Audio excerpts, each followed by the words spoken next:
Hi friend, मैं हूं Sandeep SPC academy पर आप सबका स्वागत है। मैं हर रोज़ की तरह 20 एमसीक्यू सॉल्व कराता हूं जो इस प्रकार है। समसामयिक के घटनाक्रम ज्ञान परीक्षण 20 महत्वपूर्ण बहुविकल्पी प्रश्न, जिसमें पहला क्वेश्चन है, दिल्ली में फरवरी माह के दौरान एलपीजी सिलेंडरों के वितरण का आंकड़ा क्या रहा है? ए 12.5 लाख, बी 8.5 लाख, सी 15 लाख, डी 10.2 लाख। आंसर हो जाएगा 12.5 लाख। आंसर हो जाएगा 12.5 लाख। मुख्य बिंदु देखते हैं। स्रोतों के अनुसार फरवरी माह में दिल्ली में 12.5 लाख एलपीजी सिलेंडर का वितरण हुआ है, जो पिछले वर्ष 8.5 लाख से अधिक है। अगला क्वेश्चन देखते हैं। पिछले 2 महीने में राजधानी दिल्ली के आसपास में जीपीएस इंटरफेरेंस की कितनी घटनाएं दर्ज की गई है? ए 500, बी 623, सी 540, डी 310। आंसर हो जाएगा बी 623। आंसर हो जाएगा 623। मुख्य बिंदु देखते हैं। दिल्ली के आसपास में उड़ाने की सुरक्षा को लेकर चिंता बढ़ी है, क्योंकि 2 महीने में जीपीएस इंटरफेस की 623 घटनाएं दर्ज की गई है। अगला क्वेश्चन देखते हैं। इराक में हाल ही में क्रैश हुए अमेरिकी विमान का क्या नाम था? A F-16, B B-52, C KC refuelling aircraft, D drone. Answer हो जाएगा C KC refuelling aircraft. Answer हो जाएगा केसी रिफ्यूलिंग एयरक्राफ्ट। मुख्य बिंदु देखते हैं। इराक में अमेरिका का एक केसी रिफ्यूलिंग एयरक्राफ्ट खो गया। केसी रिफ्यूलिंग एयरक्राफ्ट क्रैश हो गया, जिसमें चालक दल के सभी 6 सदस्यों की मृत्यु हो गई। अगला क्वेश्चन देखते हैं। बिहार के किस नेता को सबसे लंबे समय तक सेवा करने वाले मुख्यमंत्री के रूप में संदर्भित किया गया है? ए सम्राट चौधरी, बी विजय सिन्हा, सी लालू प्रसाद यादव, डी नीतीश कुमार। आंसर हो जाएगा नीतीश कुमार।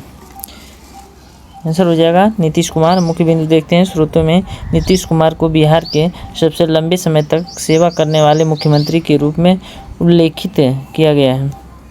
अगला क्वेश्चन देखते हैं। यमुना को निर्मल बनाने के लिए दिल्ली सरकार के किस मशीन को जलावतरण किया गया है? A amphibious excavator, B solar dredger, C जो है रोबोटिक क्लीनर, डी जो है इलेक्ट्रिक स्क्रैपर। आंसर हो जाएगा ए एम्फीबियस एक्सकवेटर। आंसर हो जाएगा एम्फीबियस एक्सकवेटर। मुख्य बिंदु देखते हैं। मुख्यमंत्री ने यमुना की सफाई के लिए आधुनिक एम्फीबियर एक्सकवेटर मशीनों का उद्घाटन किया है। अगला क्वेश्चन देखते हैं। महाराष्ट्र सरकार द्वारा पेश किए गए नए विधेयक का मुख्य उद्देश्य क्या है? ए नई शिक्षा नीति, बी अवैध धर्मांतरण पर रोक, सी मराठा आरक्षण, डी महिला सुरक्षा। आंसर हो जाएगा बी अवैध धर्मांतरण। आंसर हो जाएगा अवैध धर्मांतरण। मुख्य बिंदु देखते हैं। महाराष्ट्र के जबरदस्ती या धोखाधड़ी मामले में किए गए अवैध धर्मांतरण को रोकने के लिए विधानसभा में विधेयक पेश किया गया। अगला क्वेश्चन देखते हैं। IOCL की पानीपत रिफाइनरी में हाल ही में कितने दिनों की हड़ताल हुई थी? ए 2 दिन, बी 10 दिन, सी 5 दिन, डी 7 दिन। आंसर होगा सी 5 दिन। आंसर हो जाएगा 5 दिन। मुख्य बिंदु देखते हैं। वेतन संशोधन और अन्य मांगों को लेकर पानीपत की रिफाइनरी के श्रमिकों ने 5 दिनों तक हड़ताल की थी। 8वां क्वेश्चन देखते हैं।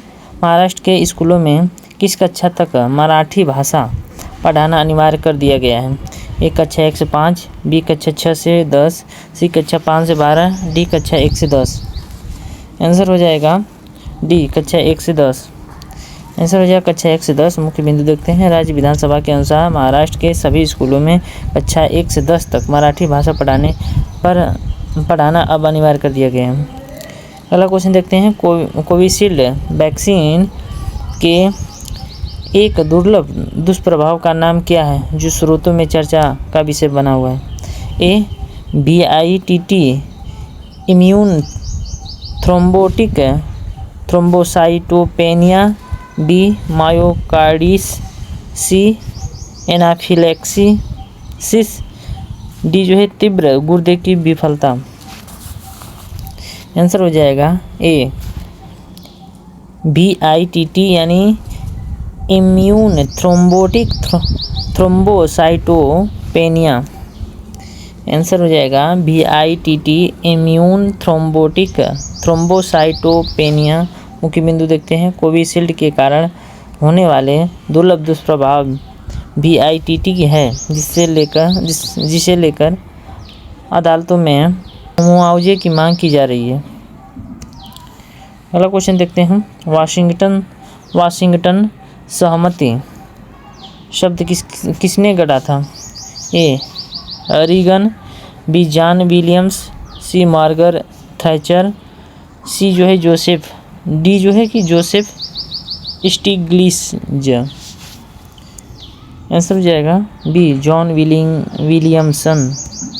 आंसर होगा जॉन विलियमसन। मुख्य बिंदु देखते हैं, 1989 में जॉन विलियमसन ने वाशिंगटन सहमति शब्द का निर्माण किया था, जिसमें मैक्रो स्टेबिली और मार्केट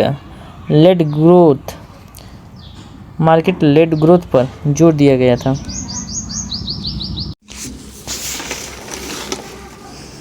अगला क्वेश्चन देखते हैं, फरवरी 2026 में भारत में खुदरा मुद्रास्फीति की दर क्या रही है? ए 4.5%, बी 6.2%, सी 5.3%, डी 5.9%। आंसर हो जाएगा सी 5.3%। आंसर हो जाएगा 5.3%। मुख्य बिंदु देखते हैं, खाद्य पदार्थों और कीमती धातुओं की कीमतों में वृद्धि के कारण फरवरी में खुदरा मुद्रास्फीति दर 5.3% तक पहुंच गई। अगला क्वेश्चन देखते हैं, अमेरिका में सेब अधिनियम सेब एक्ट का संबंध किससे है? ए स्वास्थ्य बीमा, बी पर्यावरण संरक्षण, सी रोजगार योजना, डी मतदाता पंजीकरण और नागरिकता प्रमाण। आंसर हो जाएगा डी यानी मतदान पंजीकरण और नागरिकता प्रमाण। अगला क्वेश्चन आंसर हो जाएगा मतदान पंजीकरण और नागरिकता प्रमाण। मुख्य बिंदु देखते हैं, सेब अधिनियम का उद्देश्य अमेरिकी चुनावों में मतदान के समय नागरिकता का दस्तावेज प्रमाण अनिवार्य करना है। अगला क्वेश्चन देखते हैं, हाल ही में संघर्ष के दौरान किस देश के सर्वोच्च नेता के घायल होने की खबर आई है? A Iran, Mujtaba Khamenei, B Iraq, C Kuwait, D Lebanon. Answer हो जाएगा A Iran, Mujtaba Khamenei. Answer हो जाएगा ईरान, मुज्तबा खामेनेई। मुख्य बिंदु देखते हैं, खबरों के अनुसार ईरान के नए संभावित सर्वोच्च नेता मुज्तबा खामेनेई हमलों के दौरान घायल हो गए हैं। अगला क्वेश्चन देखते हैं, स्पोर्ट स्टार एसेस अवार्ड 2026 में एस ऑफ एक्सेस का खिताब किसे मिला है? A Jhulan Goswami, B Mary Kom of the Sakshi Malik, C Neeraj Chopra, D Smriti Mandhana. Answer हो जाएगा B Mary Kom of Sakshi Malik. Answer हो जाएगा मैरी कॉम ऑफ साक्षी मलिक। मुख्य बिंदु देखते हैं, खेल जगत की दिग्गज मैरी कॉम और साक्षी मलिक को एस ऑफ एक्सेस पुरस्कार से सम्मानित किया गया है। अगला क्वेश्चन देखते हैं, ऑस्ट्रेलिया महिला क्रिकेटर एलिसा हीली ने अपना अंतिम अंतर्राष्ट्रीय मैच किस टीम के खिलाफ खेला? ए इंग्लैंड, बी दक्षिण अफ्रीका, सी भारत, डी न्यूजीलैंड। आंसर हो जाएगा सी भारत। आंसर हो जाएगा भारत। मुख्य बिंदु देखते हैं, एलिसा हीली ने पर्थ में भारत के खिलाफ टेस्ट मैच खेलकर अपने अंतर्राष्ट्रीय करियर का अंत किया। अगला क्वेश्चन देखते हैं, आदि महोत्सव को स्रोतों में किस रूप में वर्णित किया गया है? ए केवल व्यापार मेला, बी राजनीतिक रैली, सी धार्मिक उत्सव, डी आदिवासी परंपराओं का खजाना। आंसर हो जाएगा डी आदिवासी परंपराओं का खजाना। आंसर हो जाएगा आदिवासी परंपराओं का खजाना। मुख्य बिंदु देखते हैं। आदि महोत्सव को आदिवासी समाज की परंपराओं और संस्कृति के एक अनूठे खजाने के रूप में प्रस्तुत किया गया है। अगला क्वेश्चन देखते हैं। पश्चिम बंगाल सरकार ने हाल ही में SC/ST समुदाय के लिए कितने नए विकास बोर्ड गठित करने की घोषणा की है? A 5, B 10, C 3, D 8। Answer हो जाएगा A 5। आंसर हो जाएगा 5। मुख्य बिंदु देखते हैं। मुख्यमंत्री ममता बनर्जी ने मुंडा, कोरी जैसे समुदायों के लिए 5 नए विकास बोर्ड बनाने की घोषणा की है। अगला क्वेश्चन देखते हैं। दिल्ली NCR में पराली जलाने पर अब कितना जुर्माना तय किया गया है? ए 500 से 1000, बी 2500 से 15,000 रुपये, सी 1 लाख रुपये, डी केवल चेतावनी। आंसर हो जाएगा बी 2500 से 15,000 रुपये। आंसर हो जाएगा 2500 से 15,000 रुपये। मुख्य बिंदु देखते हैं। प्रदूषण पर नियंत्रण के लिए पराली जलाने वाले किसानों पर 2500 से 15,000 रुपये तक का जुर्माना लगाने का प्रावधान किया गया है। अगला क्वेश्चन देखते हैं। हाल ही में किस संस्था का छात्र अपने छात्रावास के कमरे में मृत पाया गया है? ए जामिया मिलिया इस्लामिया, बी एम्स दिल्ली, सी IIT Delhi, D JNU। Answer हो जाएगा सी IIT दिल्ली। आंसर हो जाएगा IIT दिल्ली। मुख्य बिंदु देखते हैं। IIT दिल्ली का एक प्रथम वर्ष का छात्र छात्रावास के कमरे में मृत पाया गया, जिसकी जांच पुलिस कर रही है। अगला क्वेश्चन देखते हैं। विमानों की GPS के साथ होने वाली छेड़छाड़ का मुख्य स्रोत क्या माना जा रहा है? ए पुराने रडार, बी खराब मौसम, सी मोबाइल टावर, डी नए GPS सिस्टम और सिग्नल जैमिंग। आंसर हो जाएगा डी नए GPS सिस्टम और सिग्नल जैमिंग। आंसर हो जाएगा नए GPS सिस्टम और सिग्नल जैमिंग। मुख्य बिंदु देखते हैं। आधुनिक विमानों में लगे नए GPS सिस्टमों के कारण इंटरफेस और सिग्नल जैमिंग की समस्याएं बढ़ रही है।